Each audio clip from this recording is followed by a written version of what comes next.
Muy buenas tardes. Continuando con las actividades de la Semana de la Ciencia de la Facultad de Derecho y Ciencias Sociales y Políticas de la UNE, tenemos el inmenso placer de encontrarnos reunidos hoy para dar lugar a la conferencia magistral Metodología y Lingüística, dos infrecuentes abordajes en la ciencia jurídica, a cargo del destacado profesor Dr. Arturo Caumont.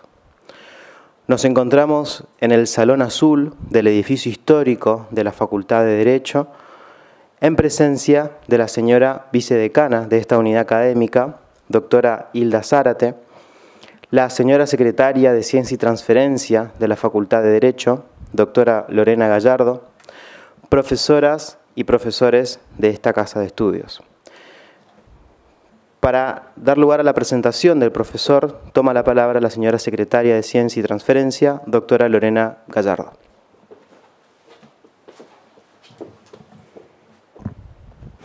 Muy buenas tardes.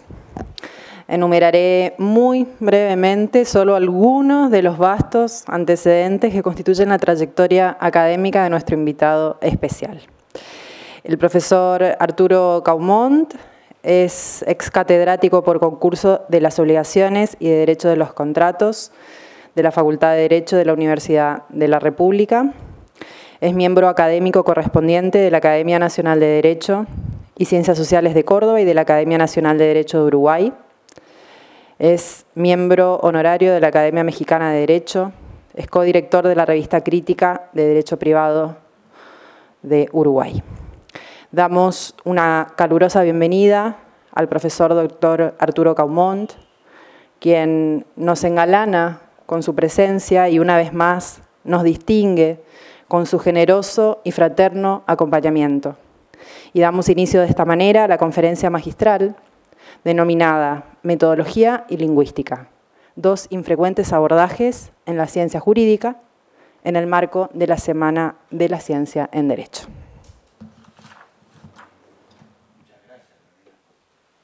Si ustedes me permiten, voy a hablar un poco de pie, para que no piensen que el reuma me ha salido, pero es como que uno se acostumbra.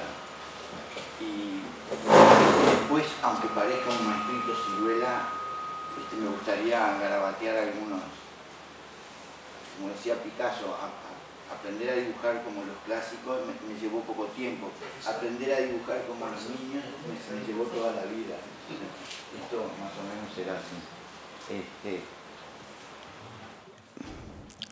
Ahí está. Bien. En primer lugar quiero agradecer la osadía que han tenido, la valentía que han tenido en invitarme. Realmente, por determinadas circunstancias de mi vida personal, esto es un alivio y un soplo de vida que me hace mucho bien y que agradezco infinitamente. Al mismo tiempo que reconozco que hay gente que está más legitimada que yo para ocupar este lugar tan importante, en una actividad tan importante.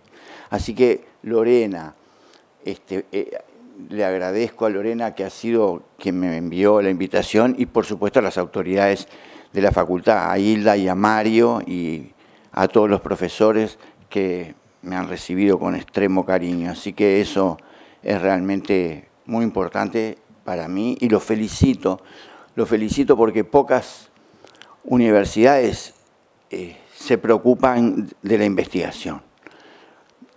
Parecería que investigar es una palabra de las consideradas prohibidas, porque lo que importa es la carrera, y justamente desde el punto de vista semiológico colocan a los estudios de grado en una competencia, es una carrera, y lo que importa es ir saltando vallas para lograr el título, pero no tanto lograr el conocimiento profundo para después hacer honroso ejercicio de la profesión que ese título habilita. Por lo tanto, me parece medular que tengan una semana de la investigación, porque eso es una alerta muy importante que reafirma cuál es el verdadero sentido de una universidad, que es la creación de pensamiento. Y la creación de pensamiento y de ideas propias solo se logra a través de la investigación. Así que me pareció correcto, sobre todo porque me enteré con la información que me había sido brindada, que durante toda esta semana se formulaban por parte de los maestrandos, de los doctorandos y los becarios y los tesistas en general, una exposición sobre los lineamientos de la investigación que estaban llevando a cabo. Eso es realmente importante y está a tono con lo que está ocurriendo en algunas universidades medulares de vanguardia y de excelencia en la región, sobre todo en Brasil, como hoy comentaba y tuve la oportunidad de comentar con mis colegas de la facultad de la UNE. En Brasil se hace una vez por año reuniones con los doctorandos, con los postdoctorandos, con los maestrandos, sobre los lineamientos de las investigaciones que están llevando a cabo para elaborar la tesis, y las exponen los alumnos frente a un grupo de profesores que están reunidos y unidos por lo que muy pocas veces se toma como relevante, que es la denominada affectio académica. Se reúnen en grupos de investigación que casualmente se llaman núcleos, igual que el núcleo de Derecho Civil que hemos conformado en la banda oriental, y expresan cuáles son los lineamientos de su investigación y se someten al juicio de este grupo de profesores que los critican en el buen sentido de la palabra criticar, pero con firmeza, para que realmente obtengan un resultado de excelencia, que es lo que se busca.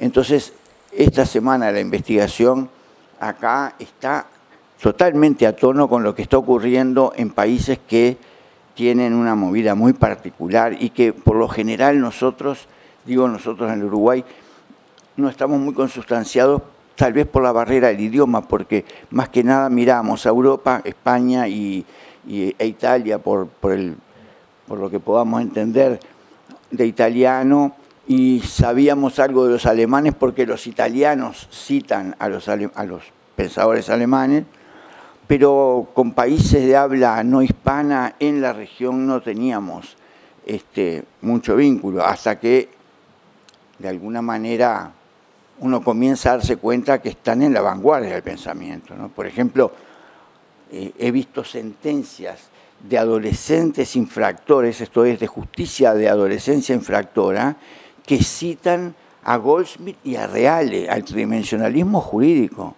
en una sentencia sobre una infracción de adolescentes. O sea que ya es una fundamentación que escapa a lo que es comúnmente aguardable en una sentencia en ese fuero, ¿no? Así que realmente uno se da cuenta de que hay países que tienen un sentido global del derecho y están a tono también con lo que se llama hoy en día, que es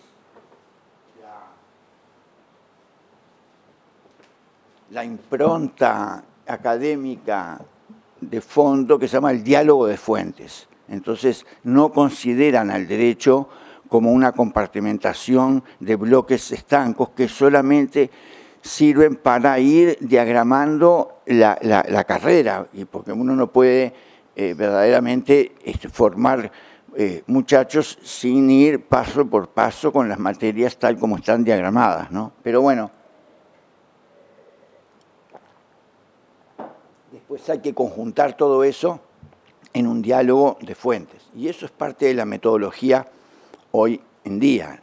Por ejemplo, la transversalidad del derecho ambiental ha generado una repercusión espectacular, epistemológica, que es la creación de nuevos paradigmas que, reitero, transversalmente tocan a todas las disciplinas particulares del derecho.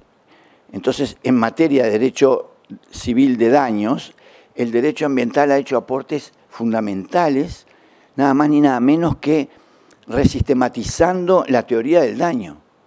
Y eso era prácticamente insusceptible de aguardarse si no teníamos en consideración los aportes diálogo de fuentes de por medio de otras disciplinas. Parecería que estaban en otro cuarto, en otro compartimento, y no había posibilidad de generar un vínculo. Hasta que en algún momento alguien dijo, pero ¿cómo? El daño ya no es solamente el daño instantáneo, sino que hay un daño intergeneracional, con lo cual, con eso solo, y muchas cosas más, la teoría general del daño ha sido realmente reformulada. Y eso me parece que es un paso maravilloso de aprender recíprocamente, así como los ambientalistas aprenden del abordaje epistemológico de los ius civilistas, sobre todo en base a toda la historia del derecho civil en materia de daños. Pero el giro copernicano, por ejemplo, el derecho de daños, que pasó de tener una función sancionatoria al ofensor, pasa a ser un derecho de precaución y de prevención tendiente básicamente a la restauración de la víctima que injustamente, ese es un adverbio que ha dado mucho que hablar, ha sufrido un daño, por lo menos un daño que no merecía. Y el daño ha sido trasladado al centro del universo de la responsabilidad civil. Así que realmente lo felicito y al mismo tiempo que critico que me hubieran invitado a mí a dictar la conferencia. Y disculpen que insista con eso, pero no es falsa modestia, es realmente el reconocimiento de lo que corresponde, ¿no? Así que muy bien. ¿Por qué metodología y lingüística? ¿Y por qué infrecuente? Miren, el gran lingüista francés Tesnier hablaba de los actantes. ¿Qué son los actantes en materia lingüística?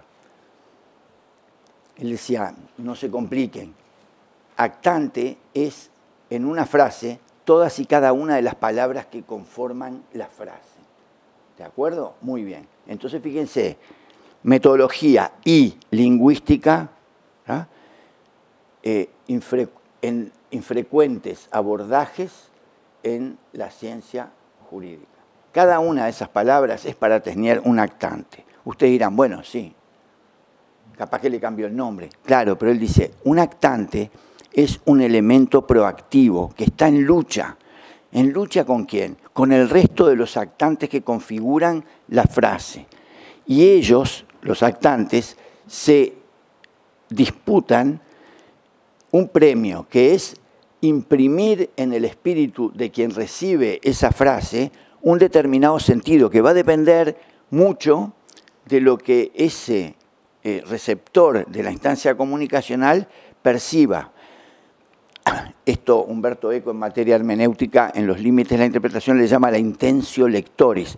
Esto es, uno cuando hace un acto de semiosis de una señal, de una oración, de un grupo de oraciones, de un sistema comunicacional por escrito o por acto de habla, en realidad también aporta sus éxitos, sus fracasos, sus malestares, sus tristezas, sus alegrías.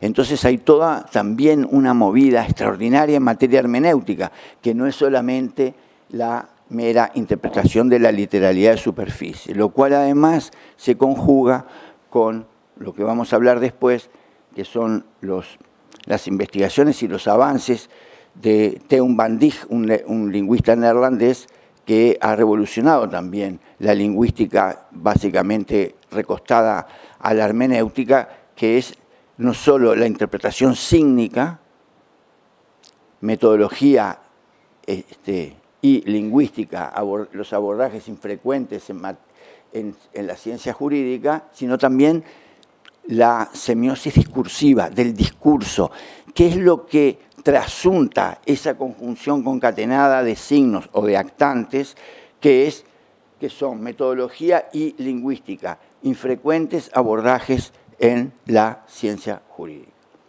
Así que es bastante más complejo que leer un texto o escuchar una alocución y decir, yo entendí esto, porque todos lo sabemos. Sobre todo acá hay brillantes magistrados que saben muy bien que cuando tomaban una declaración testimonial de 3 testigos, los 3 testigos habían estado a la misma hora, en la misma esquina, en el mismo canal, se diría, ¿no? y uno dice que la moto iba a 500 kilómetros por hora y resulta que eran un camión y un ómnibus, o un micro, como le llaman ustedes. Y el otro dice, la bicicleta iba por la vereda. Cada uno, estoy exagerando un poco, pero cada uno tiene una percepción diferenciada que poco ayuda al discernimiento de lo que realmente pasó. Así que bueno. Ahora, ¿por qué metodología? Vayamos a la lactante metodología. Metodología es una palabra que habitualmente se aguarda de ciencias que no son las ciencias blandas, sino que son las ciencias duras. Se habla de la metodología en física, de la metodología en química, ¿verdad? Y parecería que es un vínculo inescindible entre quienes practican disciplinas denominadas blandas, o por lo menos duras, perdón, y que los que ejercen en disciplinas blandas no tienen idoneidad para ello y, por lo tanto, no se preocupan de lo que es la metodología. Sin embargo, hay una intemporalidad bastante pronunciada en la comunión, en la mancomunión que la metodología hace de ciencias duras con ciencias blandas. Básicamente porque se ha detectado por muchos, por más que no sean sino oxímoron de por medio, una inmensa minoría, que tanto en ciencias duras como en ciencias blandas, elenco en el que pongo al derecho,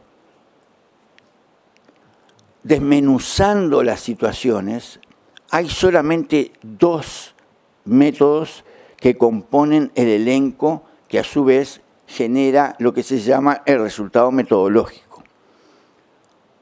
Y son los métodos clásicos.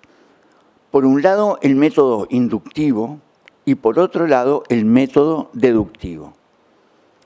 Ustedes dirán, bueno, pero eso lo sabemos todos. Sí, claro que lo sabemos todos. Pero lo sabemos todos hasta un determinado límite, que es el límite que define el método inductivo y el límite que define el método deductivo. Pero es casi imperceptible la incidencia que tienen ambos métodos aplicados por quienes solo conservan la definición presente, pero que no saben los efectos consecuenciales que tiene cada uno de esos abordajes metodológicos. Ahora vamos a ver también, a lo largo de la disertación, por qué razón es posible que a uno de esos métodos no se le considere válido en materia jurídica, y transportaremos desde el marco perimetral conceptual de referencia hacia la aplicación, hacia la fase de aplicación del derecho. Bien.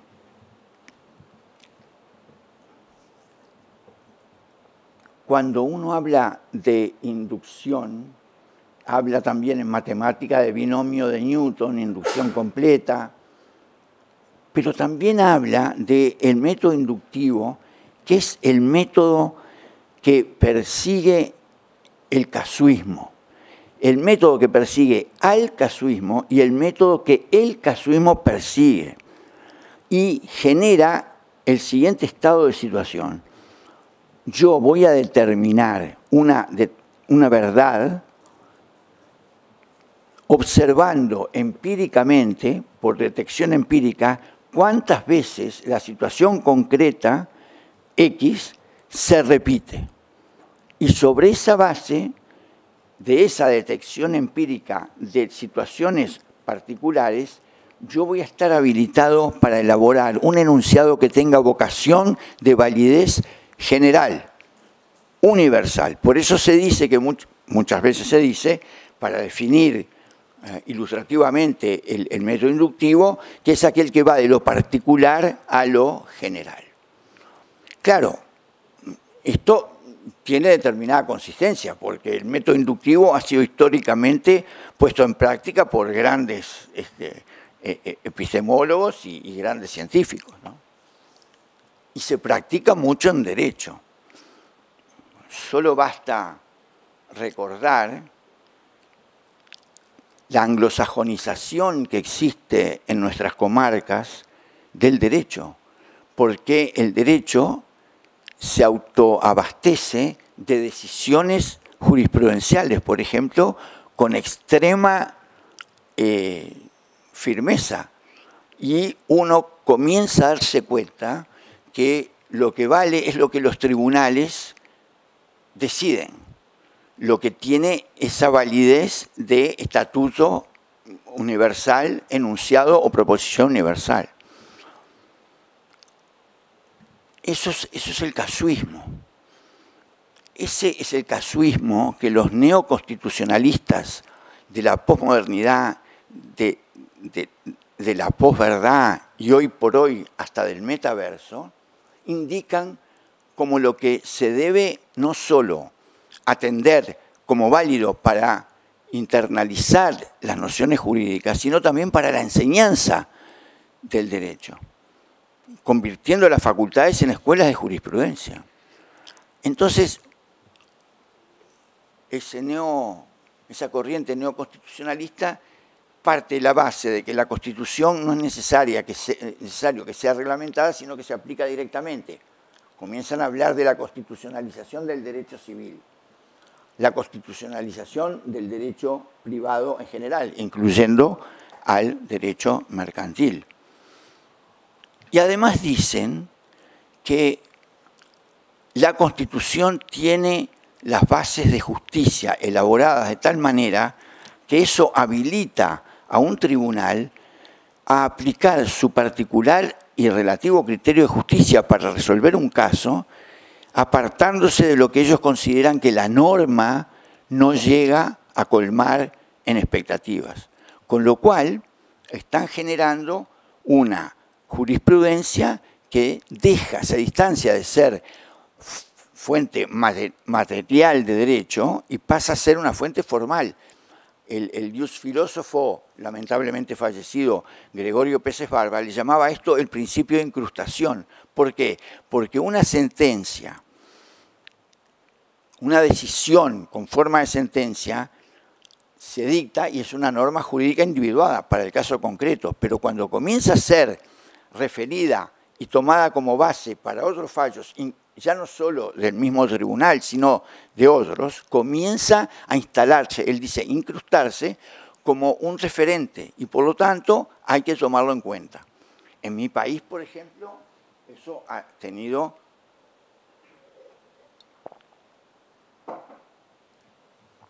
una gran repercusión a pesar de la inmensa minoría que sigue esta corriente, al extremo tal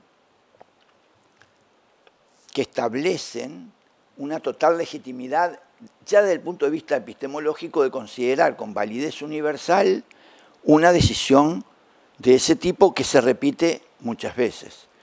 Y al extremo de que muchas decisiones en Uruguay, y lo hablo afuera del Uruguay como lo hablo adentro del Uruguay, imagínense adentro del Uruguay hablar esto, es una especie de condena anticipada a la exclusión y a lo que los griegos llamaban la pena máxima, que es el destierro, no la muerte, ¿no? Porque entonces ya uno no... Bueno, hay sentencias que dicen, como fundamento, ya ha establecido el tribunal en tal sentencia tal cosa, de manera tal que la justificación de la solución es la propia opinión del propio tribunal, con lo cual hay una subjetividad ya no implícita, sino explícita, que anula la validez universal que se pretende a un enunciado de ese tipo. Esto ha sido un problema metodológico muy importante en el Uruguay. Y ahora, ¿por qué voy a decir que el problema trasciende el campo metodológico? Antes de eso, ¿cuáles eran las críticas? Porque claro, cuando uno decía, pero esta solución es la justa, principio de anglosajonización, ¿por qué? Porque era lo que el juez decidía para el caso. Y así se ha creado el método de estudio en Harvard, el Legal Study Case, que es el estudio del caso legal. Entonces uno ve en las películas que van a estudiar los semejantes mamotretos de colección de jurisprudencia para encontrar. Entonces ustedes ven, nosotros vemos en las películas, dice, porque en el caso Marshall contra el gobierno de Estados Unidos, el juez tal dijo tal cosa y tal otra, y así sucesivamente. Fíjense que esa manera metodológica de abordar, y esto nuestros tesistas, maestrandos y doctorandos y futuros postdoctorandos deben conocer, es que se elimina el ejercicio de la abogacía por una sencilla razón, porque si se admite que un magistrado pueda dictar sentencia de acuerdo a su criterio de justicia, nunca se va a poder impugnar recursivamente una decisión de ese tipo. ¿Por qué? Porque el tribunal de alzada va a decir, mire, el señor magistrado de primera instancia sentenció de acuerdo a su criterio de justicia, que es el paradigma que nosotros imponemos y que está bien. La única manera de impugnar recursivamente una decisión de ese tipo es decirle al juez, mire, usted no piensa como dice en la sentencia que piensa, lo cual es un imposible.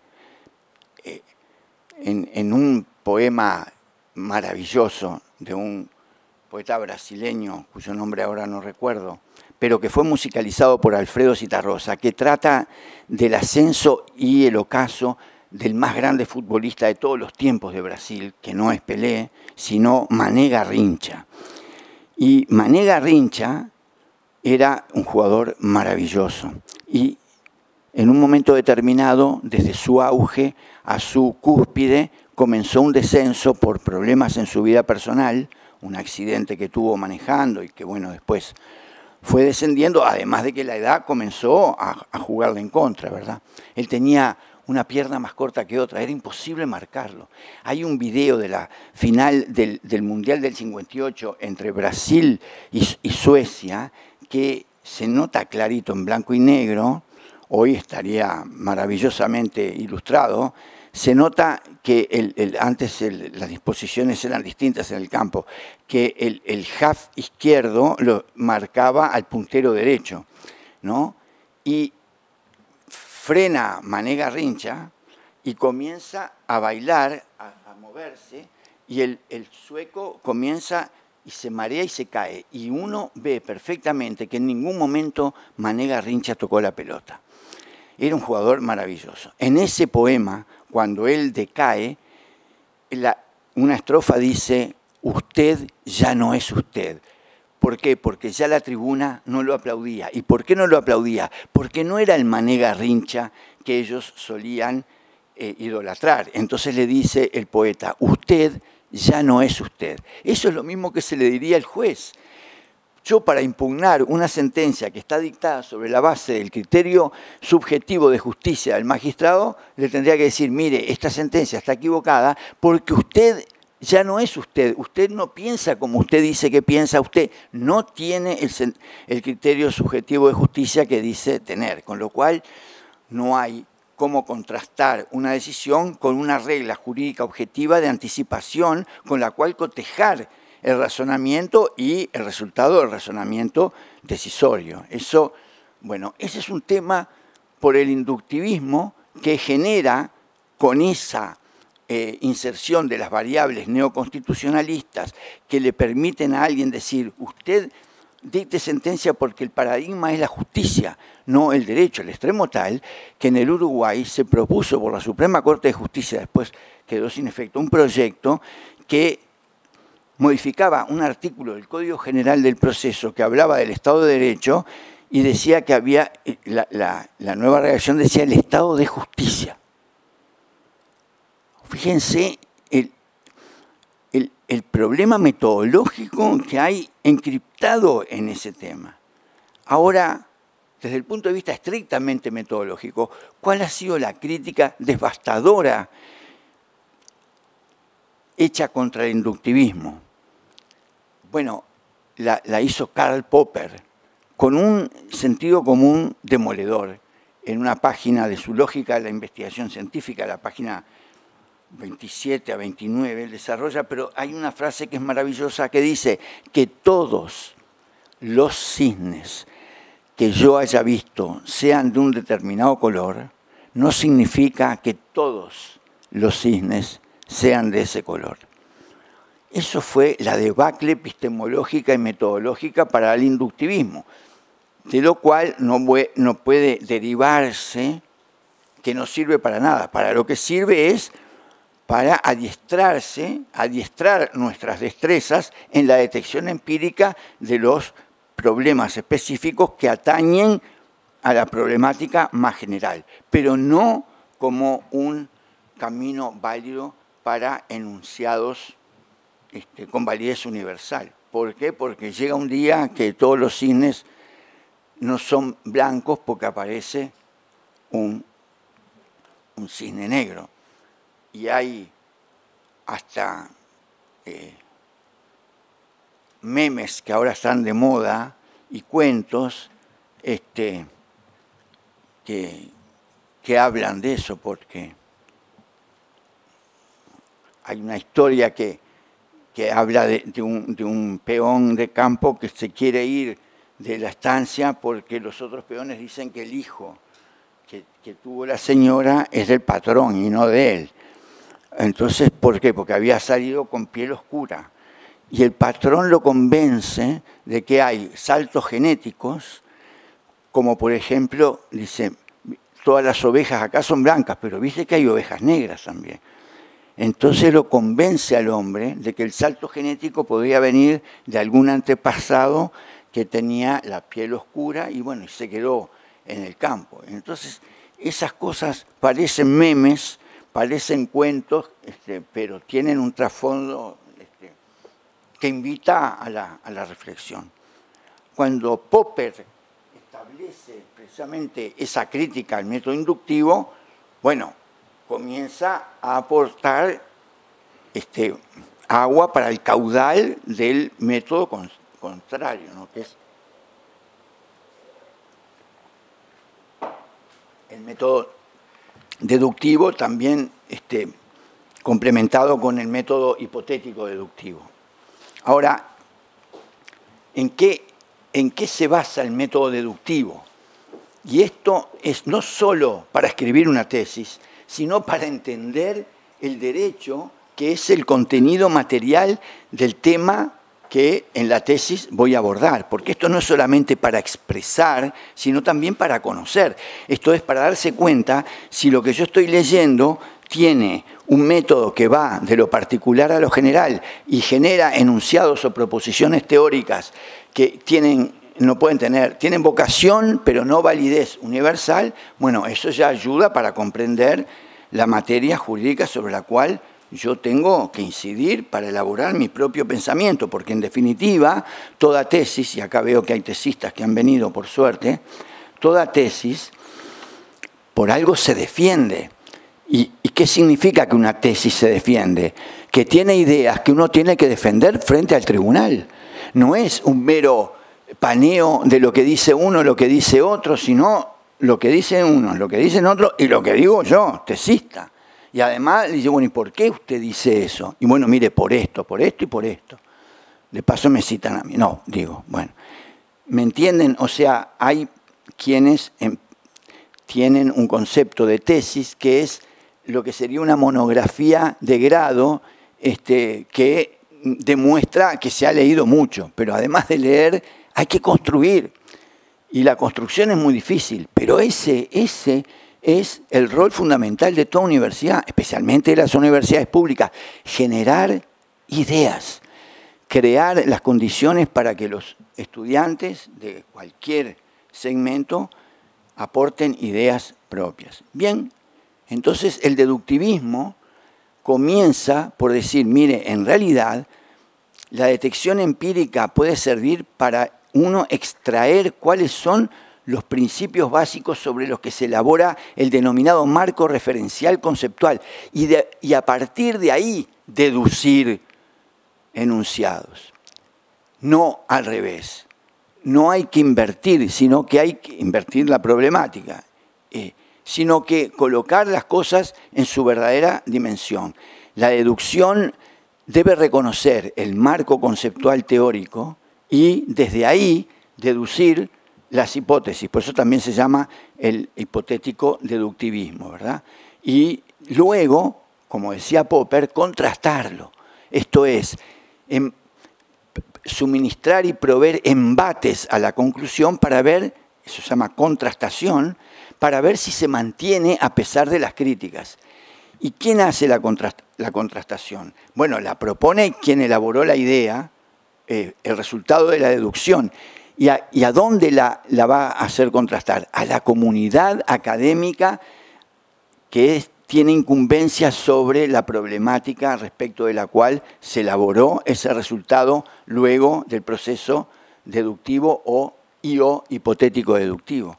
Entonces ahí hay una determinada consistencia que permite colocar ese resultado como un enunciado confiable, pero no permanentemente ad aeternum cierto, porque eso es un camino en el medio del camino más largo hacia la búsqueda de la verdad, que además se sabe de antemano que nunca se va a obtener, porque ese es el verdadero kit de la ciencia, saber que la verdad absoluta nunca va a alcanzarse, pero el camino es el que hay que seguir para acercarse a la verdad. Por eso la frase que habitualmente se le asigna a Galeano, pero que no es de Galeano. Galeano dice que la escuchó de otro pensador cuando hablan del horizonte, que cuanto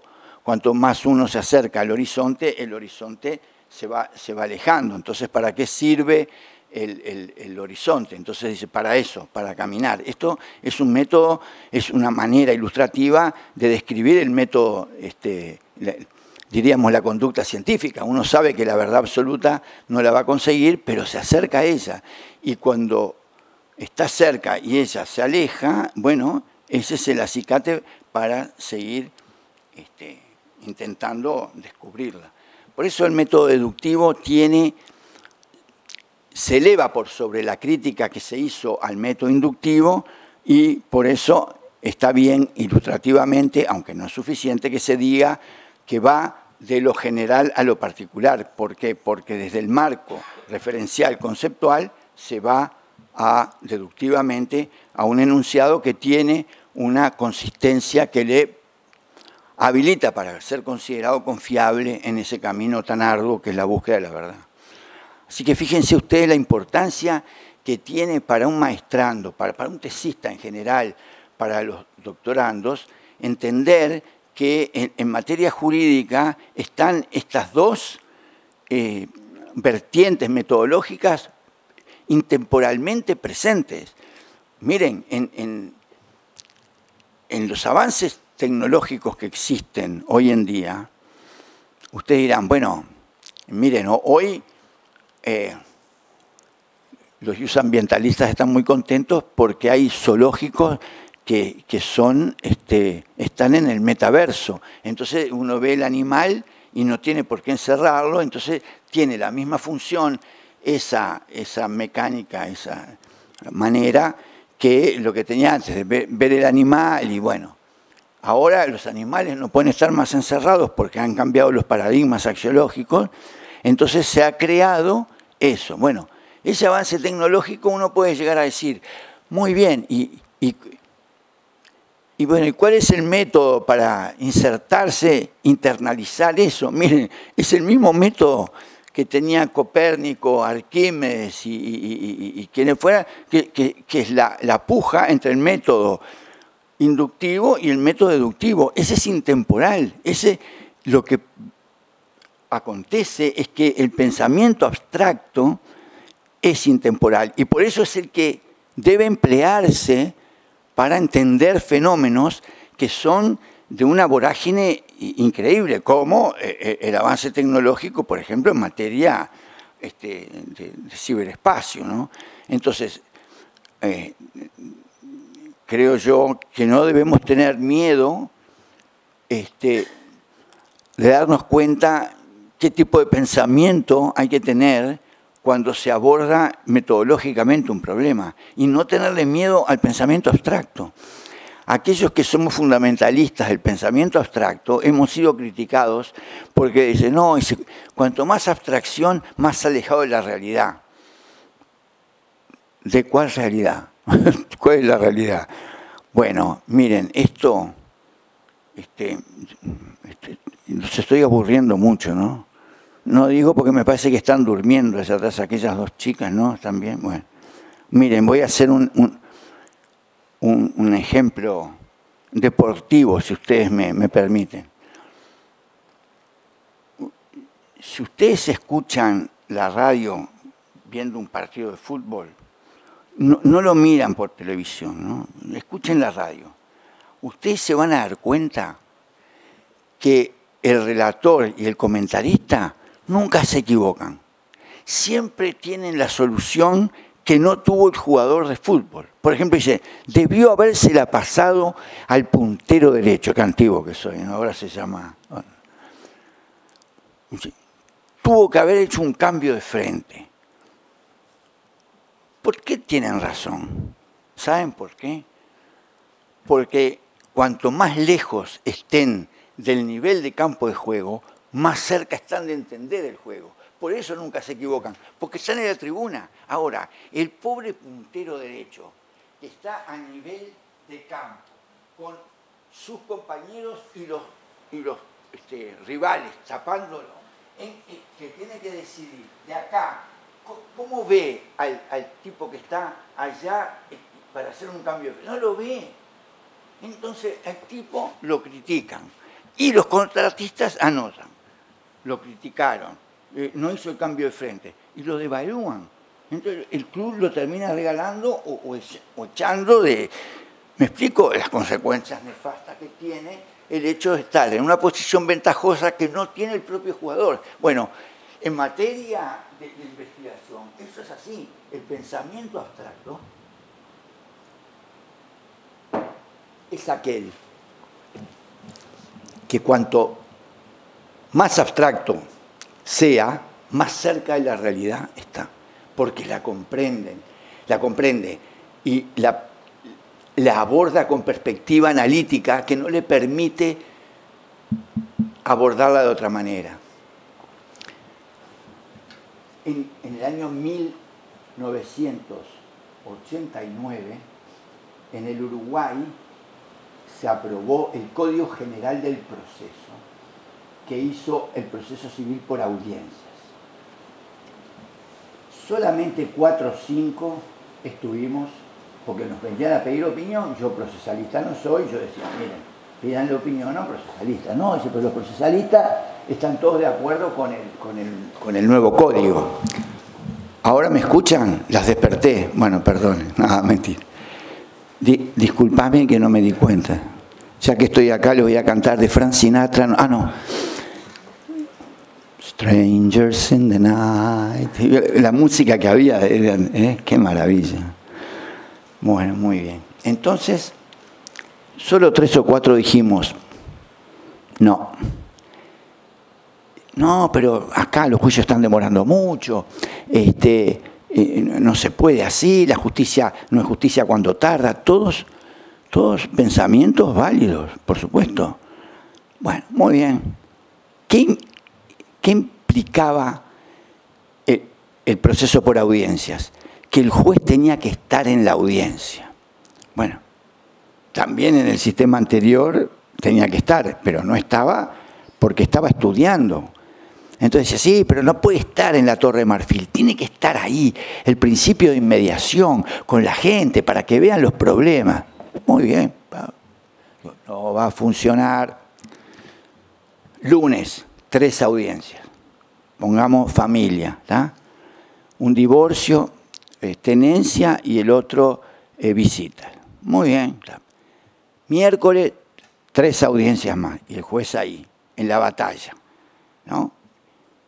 Insusceptible de despojarse de su subjetividad, porque veía, capaz que el tipo lloraba y decía, pobre tipo, o capaz que él en su vida particular tenía ese problema, o un hermano, o la pobre mujer. Bueno, cuidado, muy bien. Viernes, 3 audiencias más. A la segunda semana eran ya 18 audiencias. ¿Cuándo estudiaba? No tenía tiempo de estudiar. Entonces, ¿qué hacía? Elaboraba una sentencia sobre la base de su criterio de justicia, lo que fue aprovechado por los neoconstitucionalistas para decir, bueno, eso es lo que él encontró como justo.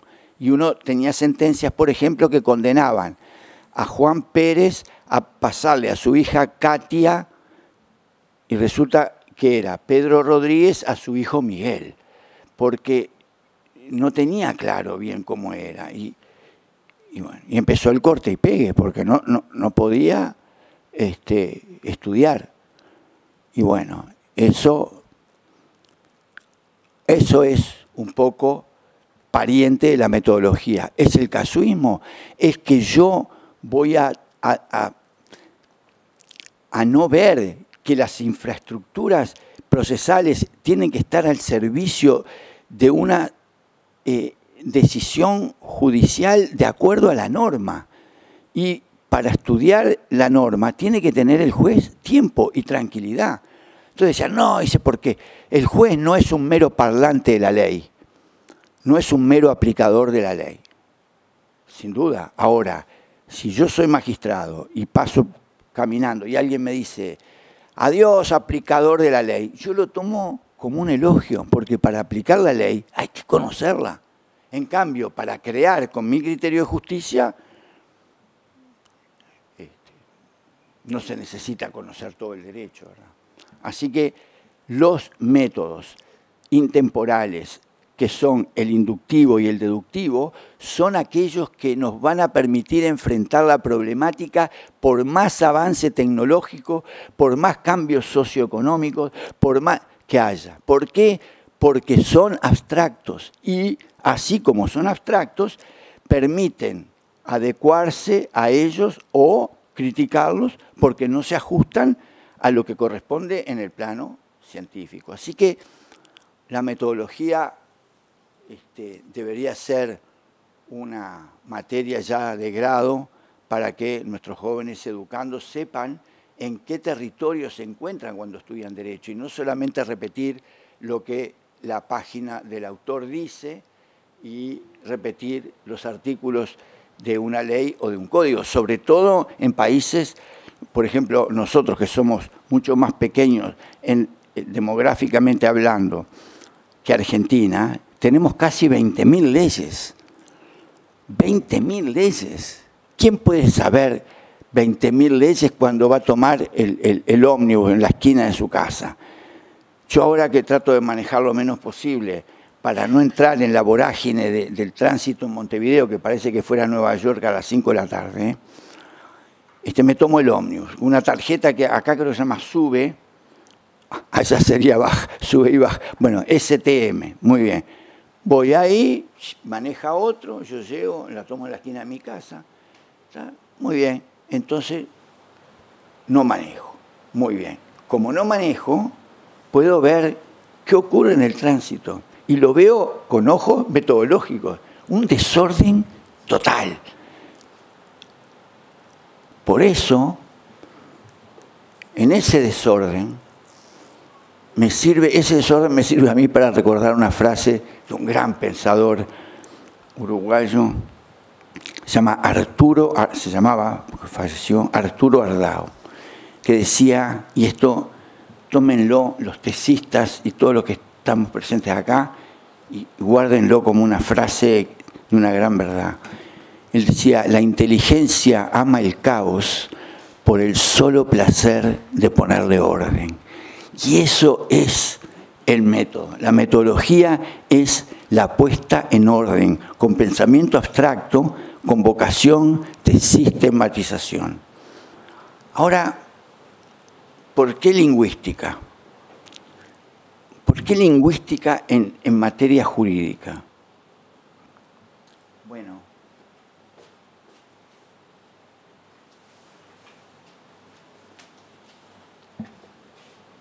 porque fuera del lenguaje no existe nada.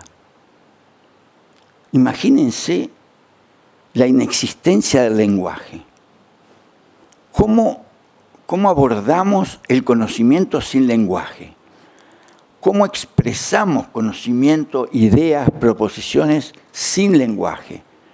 Y digo sin lenguaje de todo tipo, escrito, oral, corporal, lo que fuera. Hay una novela que habla de un planeta, Tralfamador, que sus habitantes se comunicaban por telepatía y por lectura de pensamiento, ¿no? Pero todavía no se ha llegado a eso, a pesar de que Facundo Manes, en un diálogo que tuvo con Ricardo Lorenzetti hace 2 congresos congresos argentinos de derecho ambiental, Lorenzetti trajo como acto final un conversatorio entre él y Facundo Manes. Y Facundo Manes dijo que la neurociencia ya está en condiciones de leer el pensamiento de un ser humano. Y no solo eso, sino que se han hecho experimentos que pueden conducir a que alguien le dé a otra persona una orden, mala o buena, para que la cumpla, como por ejemplo matar a alguien en España. Uno escucha eso y dice, esto es imposible. Bueno, el lenguaje es insusceptible de ser evitado. Y como es insusceptible de ser evitado, nosotros que nos dedicamos al derecho tenemos que tener conciencia de eso y además tenemos que tener algún conocimiento básico.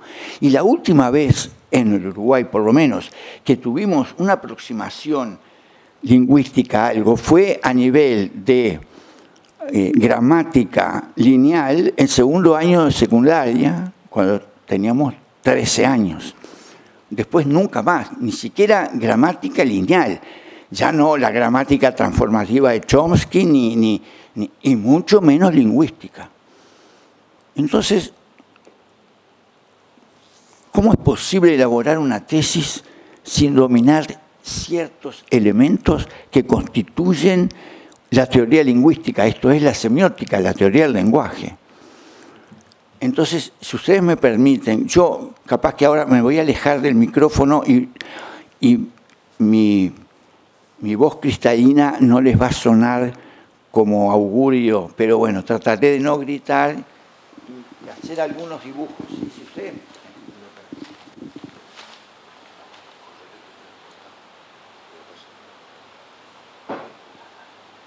Ustedes dirán, ¿por qué tomo tanta agua?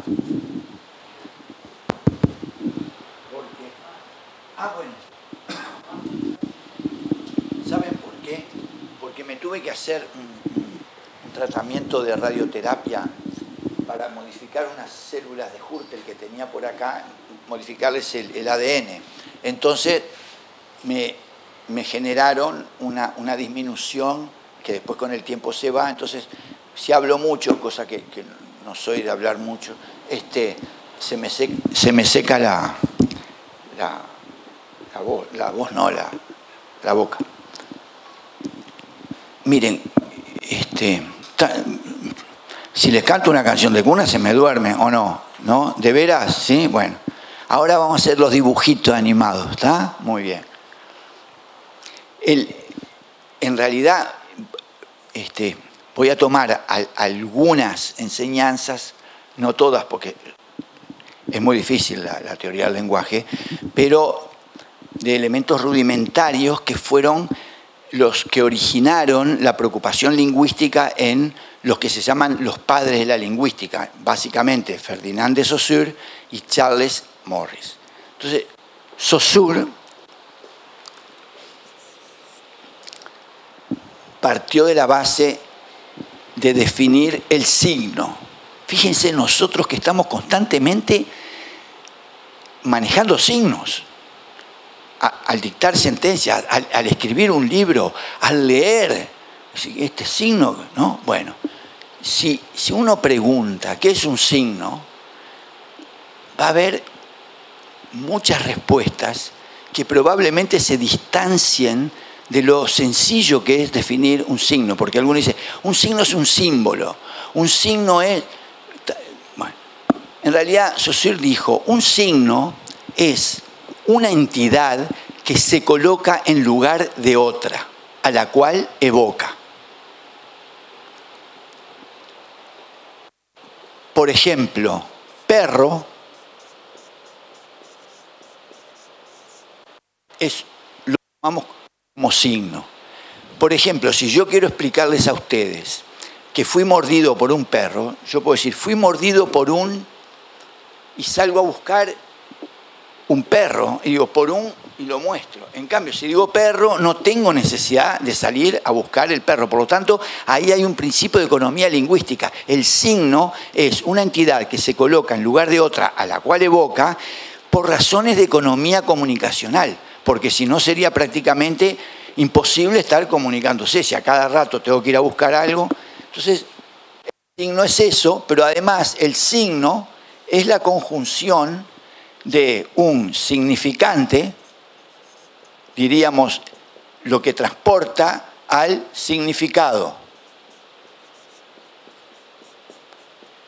Y que puede tener o no, por eso los puntos suspensivos, un referente. Por ejemplo, en el caso del perro hay un significante, la palabra perro, la P con la E, con la R, con la R y con la O, en ese orden, porque si cambio una R y la pongo al principio ya no está la palabra perro, lo cual hace que tengamos presente que en materia sintáctica, como lo va a decir después Charles Morris, el orden de los factores altera el producto. Si yo coloco en un determinado orden y después cambio ese orden, ya el valor de significación, el resultado ya no es igual.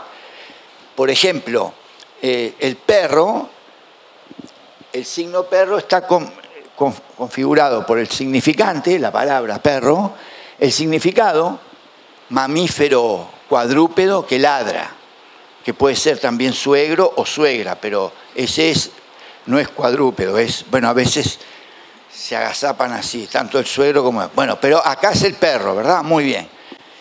Y hay efectivamente un referente, el perro, nuestro querido compañero de vida.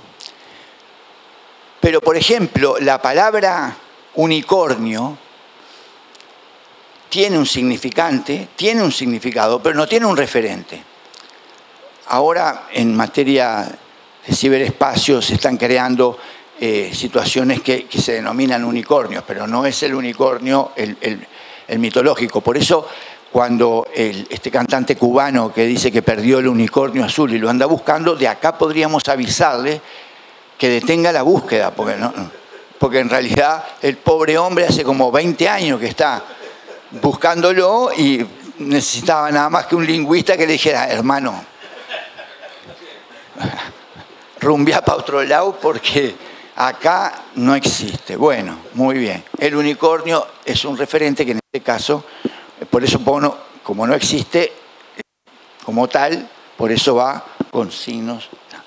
Después hay algunas características, ¿verdad? Por ejemplo, que Saussure establece, es en un libro que es en realidad la recopilación de sus clases hecha por sus alumnos, que se llama Curso de Lingüística General, pero no es un libro escrito por él, son sus clases que los alumnos la sistematizaron y la colocaron en esa obra que está considerada fundamental, ¿no? Es un estructuralista que ha sido criticado o superado, pero que siempre se le reconoce su valor impresionante, ¿no?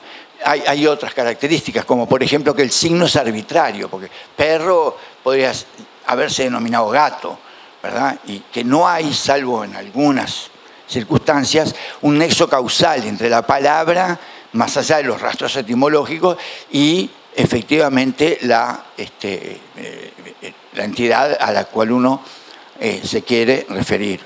O también, y esto es muy importante, la capacidad la idoneidad de los signos de convocar como un fuero de atracción a signos contrarios. Cuando uno habla, supongamos, de brillo, también se da cuenta que brillo no es solamente lo que brilla, sino aquello que no es oscuro, que no es opaco. Por lo tanto, hay como una especie de susceptibilidad de estructurarse entre opuestos, porque se atraen a pesar, paradójicamente, a pesar de no tener el mismo significado. Y además que el signo es una convención a la cual uno se afilia implícitamente desde el momento en que es educado por sus padres de que perro es eso, gato es esa otra cosa, y bueno, y entonces uno habla el idioma que habla porque acepta, ¿verdad? Ahora ustedes saben que el carácter convencional está siendo muy cuestionado porque hay quienes sostienen que determinadas palabras tienen que respetar el género y por lo tanto están cambiando la configuración de su estructura, ¿verdad? Entonces, o sea que no se olviden que el lenguaje es una entidad viva, ¿no? Así que, muy bien. Ahora, estos signos, el signo en sí, no. Miren la importancia que tiene la lingüística para el derecho. Miren ahora. El signo no está aislado e incomunicado en el universo. El signo tiene 3 órdenes de relaciones. El signo se relaciona con 3 entidades y en un orden relacional muy importante para nosotros, para los juristas, para los que practicamos el derecho. El signo se relaciona con su significado. Se relaciona con otros signos y se relaciona con los usuarios de los signos, con nosotros. Esto es un descubrimiento, una proposición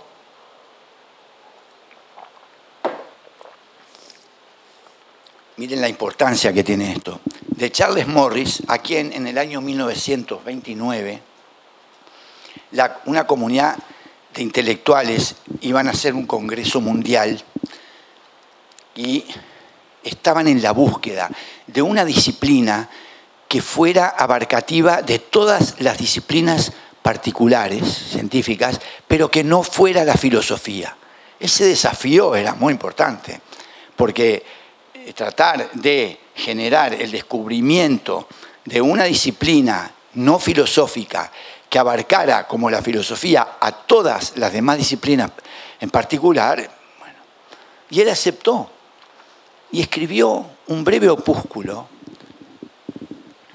maravilloso, hay que hacer así, que se llama Fundamento de la Teoría de los Signos, y ahí él dice esto que yo acabo de establecer. Y entonces dice, además, y enseñó, que en estos segmentos de vinculación relacionales, esos son segmentos que se corresponden biunívocamente con disciplinas, subdisciplinas de lo que él llama la semiótica, esto es la teoría de los signos. Y entonces dice, en la teoría de los signos, el orden de relación, de relacionamiento entre el signo y el significado, es una disciplina de conocimiento que se llama semántica.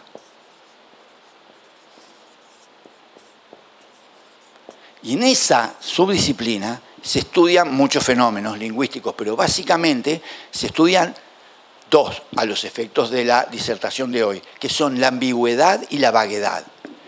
Ustedes saben que el idioma español es un idioma tan rico que genera la propensión marginal y no marginal a la vaguedad y a la ambigüedad.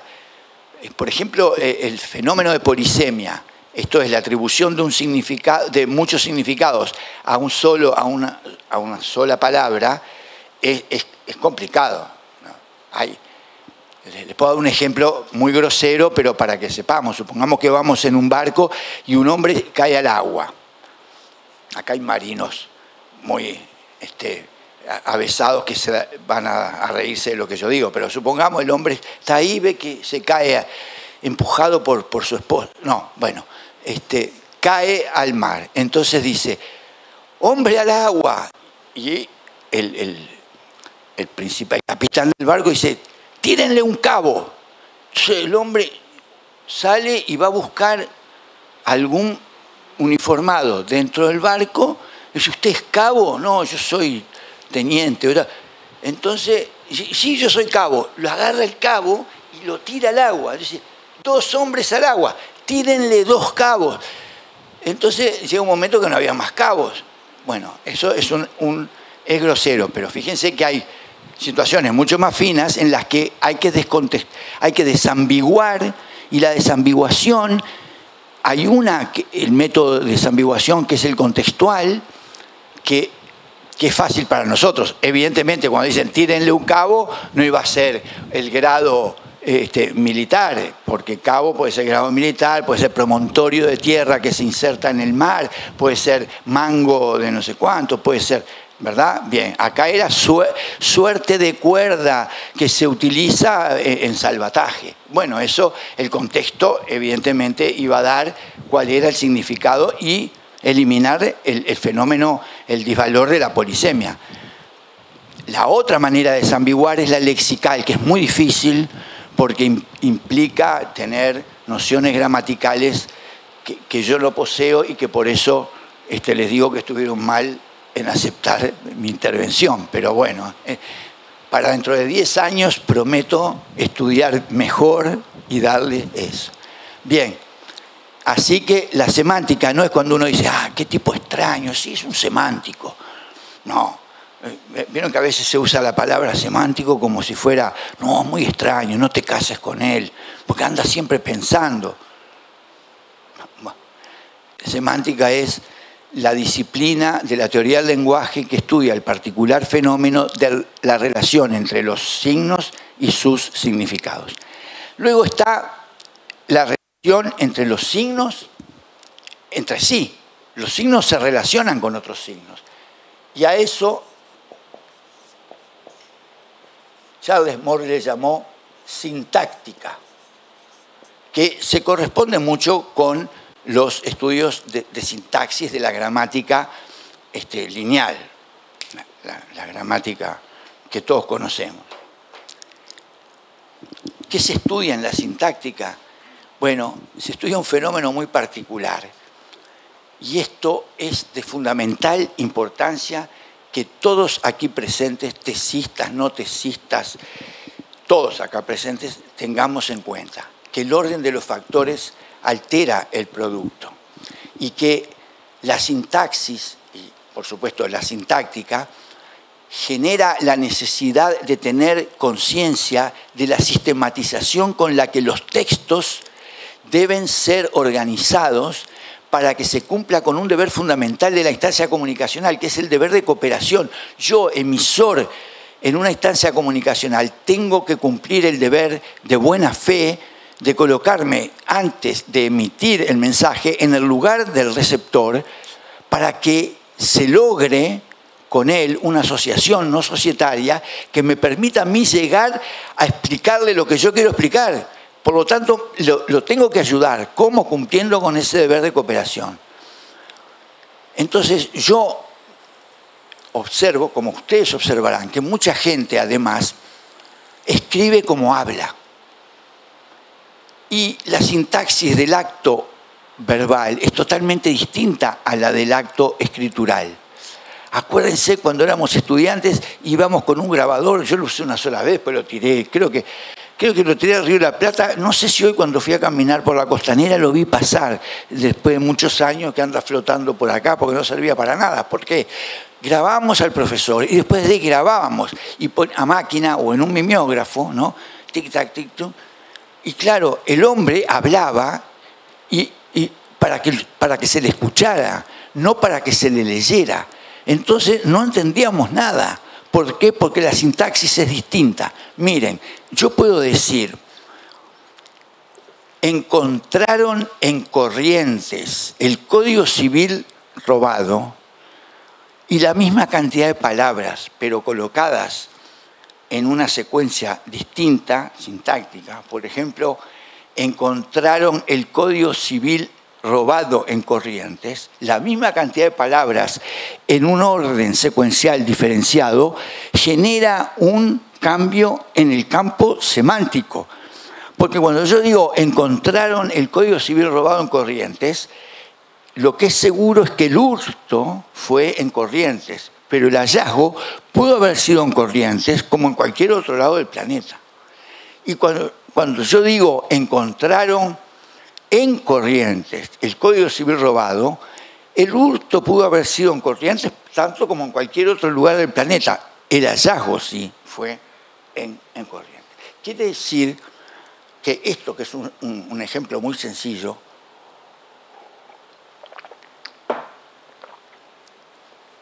nos indica a nosotros la destreza que tenemos que tener en organizar un texto. Por ejemplo, una tesis. Entonces, esto que yo puse, que eran relaciones de palabras, encontraron en Corrientes el Código Civil robado o encontraron el Código Civil robado en Corrientes, en un texto esas palabras son los distintos segmentos del texto, que tienen que estar colocados en un orden secuencial específico. No puedo a la Bartola escribir, ay, se me ocurrió y ahora voy. No, el que va a leer, el jurado, y sobre todo el tutor tiene que decirle, bueno, esto va acá, esto va acá. El fundamento organizacional de cualquier producto comunicacional, como puede ser una tesis, tiene que estar en secuencias que generen un estricto apego al deber de cooperación, que es como una asociación no societaria, para que los 3 miembros del jurado y las personas que van a usufructuar de esa tesis entiendan lo que se quiere decir, porque está en secuencias que guardan una relación sintáctica una con la otra. Lo mismo cuando uno, miren, hace un contrato. Cuando uno hace un contrato, una compraventa, por algo está primero la indicación del lugar, o lugar y fecha, que para Carneluti era la fecha incluía el lugar. Después la comparecencia. Después el consentimiento, esto es, Juan vende libre, hasta. Después la tradición o la entrega o el cumplimiento de las obligaciones propias del tipo contractual, que en la compraventa es la entrega de la cosa en algunos sistemas a nivel de propiedad, en otros sistemas a nivel de la vacua, posesio. Pero hay un orden, yo no puedo poner Juan le vende a B, quien acepta libre, obligación y gravamen, y después poner la comparecencia al final, porque hay una organización que indica cómo se debe leer para interpretar esa pieza jurídica. Bueno, eso está regulado por una buena disciplina sintáctica. Esto es, tener conciencia de que no se puede escribir como se habla, ni se puede hablar como se escribe, y que cuando se escribe y cuando se habla, debe existir esa especial organización del texto. Y por último, pero no los voy a dejar ir porque todavía queda para 2 o 3 horas más y ya los dejo, quédense tranquilos, no. La relación de los signos con los usuarios. Acá se estudia, esta disciplina estudia lo que se llama modalidades lingüísticas. Hay muchísimas. Está la modalidad lingüística poética, la modalidad lingüística de azuzar a las masas al combate o a votar tal cosa, la que apela al sentimiento y más que a la razón. Bueno. Pero para nosotros, que que operamos con derecho, hay 3 modalidades que son de utilidad esencial porque son de habitual empleo en derecho, pero que muchas veces nosotros no nos damos cuenta que son objeto de ocupación y de preocupación, para decir una frase altisonante, de la lingüística. Por ejemplo, la modalidad declarativa. Cuando uno habla de modalidad declarativa, se está refiriendo a un uso del lenguaje que se refiere a situaciones que se originaron y que acontecieron con anterioridad al momento en el que yo las refiero. Y que por ende me mandan al pasado, con retroactividad. Le hacen regresar al lector o al receptor de la instancia comunicacional al pasado. Por ejemplo, un negocio jurídico de partición. La partición tiene efectos retroactivos, por lo tanto, la modalidad lingüística tiene que ser declarativa. ¿Por qué? Porque se tiene que referir al momento en el que, cuando se hace la partición, se le adjudica a un copartiente la hijuela, pero él es dueño de esa hijuela desde el momento en que ocurrió el inicio del estado de indivisión, que fue un momento anterior. Por ejemplo, en el Uruguay, el 25 de agosto de 1825, se declaró la independencia. Y yo siempre digo que no se declaró la independencia, se constituyó la independencia. Porque si se declararon nulos, írritos y sin ningún valor para siempre lo anterior, en realidad lo que están diciendo que antes no se era independiente y por lo tanto yo no puedo declarar lo que antes yo estoy reconociendo que no era. Entonces es la constitución de la independencia, el acto por el que se constituye la independencia. Lo mismo ocurre, yo tengo una fórmula que nadie me la quiere aceptar porque la cobro muy cara, para la puse a la venta tanto para cónyuges femeninos como cónyuges masculinos, que en el Uruguay el juicio de divorcio es innecesario, porque es imposible en el Uruguay probar el matrimonio. Usted dirá, bueno, lingüísticamente es así. No, pero, Jaumón, por favor. Y bueno, Couture hablaba de las leyes imaginarias, decía que la gente piensa que porque uno le paga la contribución inmobiliaria al vecino, se hace dueño del inmueble del vecino. Pero como era Couture, todo el mundo sí. Cuando uno lee el testimonio de la partida de matrimonio, dice, en la ciudad de Montevideo, ante mí, oficial del registro de Estado Civil, ante era el juez, comparecen Juan Pérez, oriental, mayor de edad, hijo de y doña tal, oriental, mayor de edad, quienes expresan ante mí haber contraído matrimonio. ¿Cómo? Se van a casar y lo que dicen es, le dicen, ya estamos casados.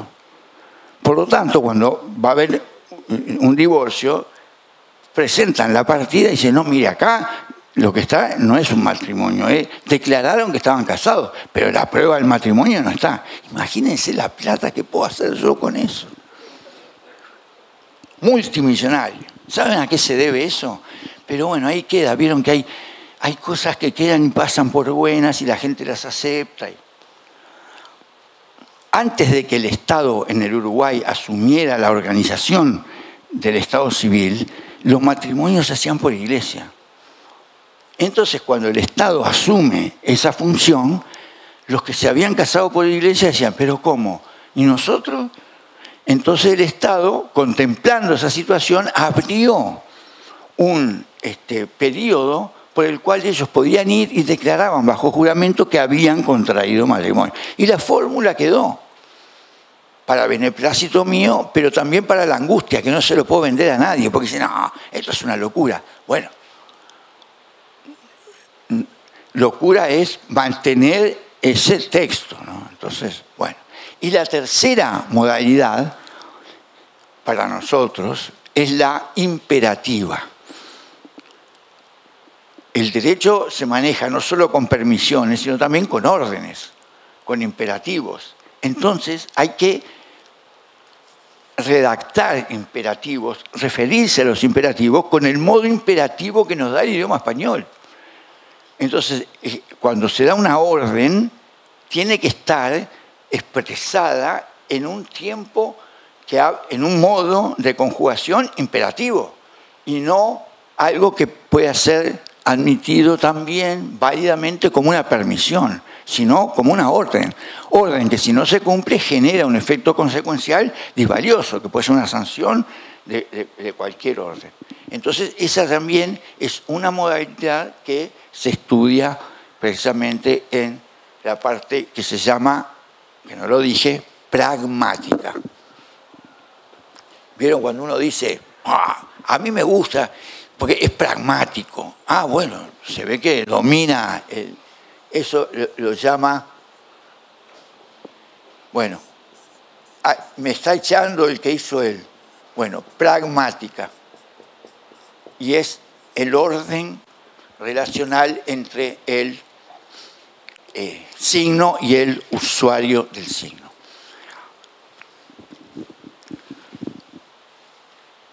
La lingüística, además, y con esto voy, yo no soy de esas personas que dice, y para terminar, y siguen media hora, me dice, bueno, y ahora sí, para dar fin a mi alocución, y 2 días más, no.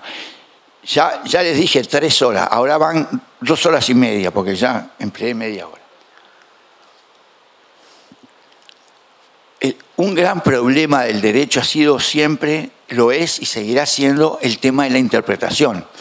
Y la interpretación es el objeto de una disciplina que todos sabemos que es la hermenéutica, pero bueno, se interpretan textos y se interpretan actos de habla y actos de escritura. Por lo tanto, tenemos que tener un cierto dominio lingüístico para interpretar precisamente textos que pueden ser, muchísimas gracias, escritos o actos de habla, ¿no? Y en materia hermenéutica hay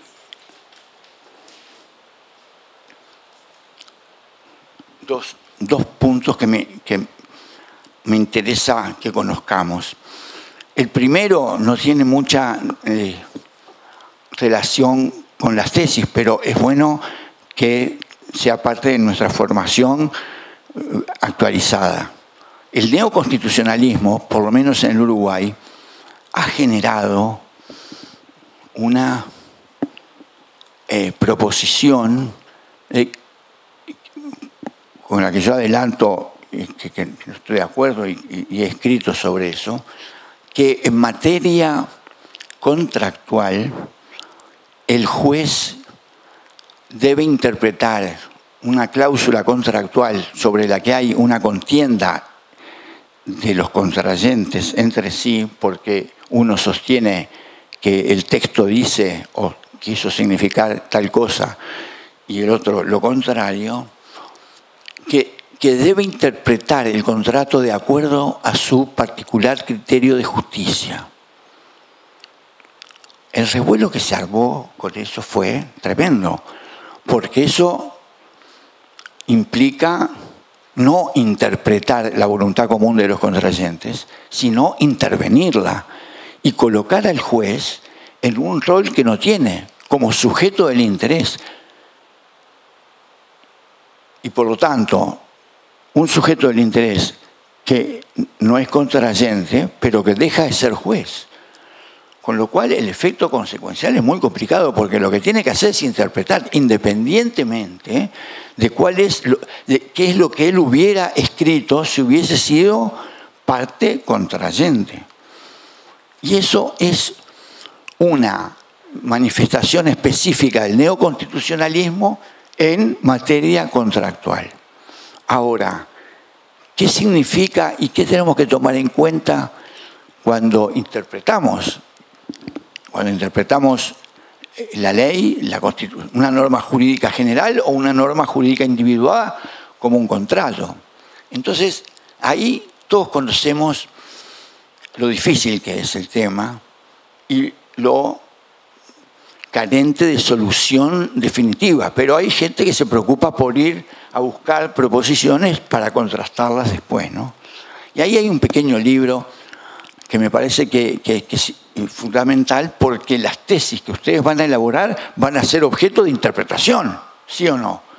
Entonces, hay un pequeño libro de Umberto Eco que se llama Los límites de la interpretación, y en ese libro él refiere a 3 variables que en definitiva son variables que están conjugándose recíprocamente, ¿no?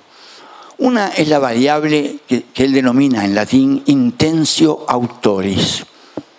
Esto es algo así como, en términos muy vulgares,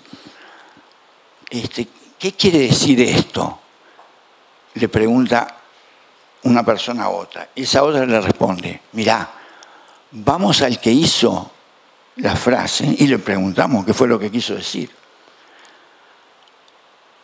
La segunda vertiente se llama intentio operis. Y Umberto Eco dice: no, la preocupación no es lo que quiso decir el autor, porque lo que quiso decir el autor termina abstrayéndose de lo que él quiso y termina siendo la obra. Usted no interpreta al autor, usted interpreta el resultado de lo que él hizo, que es la obra, para lo cual usted tiene que dominar la lingüística, saber lo que es un signo, saber lo que es la relación del signo con otros signos, con los operadores y con los significados. Y una tercera, ahí están las 2 tesis tradicionales: la escuela subjetivista, pregúntele al autor, y la escuela objetivista, interprete la obra, no lo que el autor, porque muchas veces el autor ni sabe, ni puede predecir, ni augurar cuáles son los resultados de lo que él efectivamente llevó a cabo y consagró, cristalizó en esa obra objetiva. Y la tercera es lo que hablábamos hoy, que es la intentio lectoris. Tomar en consideración también que uno muchas veces le aporta al texto, ¿verdad?, un acto de semiosis, una significación que muchas veces depende de nuestras particulares vicisitudes en la vida, ¿no? Fracasos, frustraciones, triunfos, alegrías, tristezas, luzos, duelos, todo lo que... Así que bueno, en definitiva, el lenguaje termina siendo fundamental junto con la metodología para tener un estado de situación que nos permita a nosotros ejercer señorío de dominio sobre lo que escribimos y sobre lo que hablamos. Entonces, me parece que era útil en una semana de la investigación hablar de esta problemática que muchas veces está distanciada de las currículas porque no son de la urgencia de la carrera de obtener el título.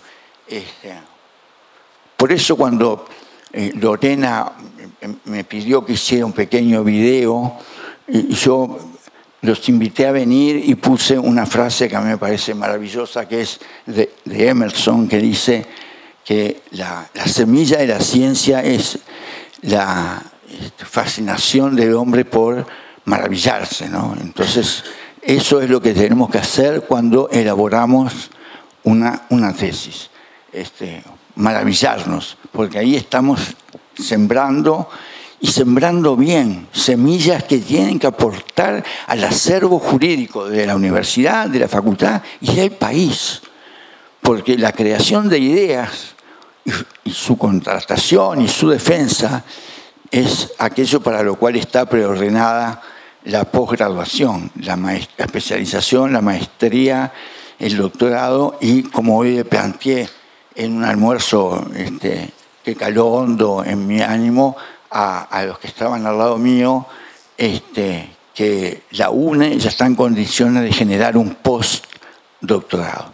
Así que Les agradezco mucho la atención prestada y bueno, hagamos como Arturo Arrao decía, ¿no? Amemos el caos por el solo placer de ponerle orden. Muchas gracias.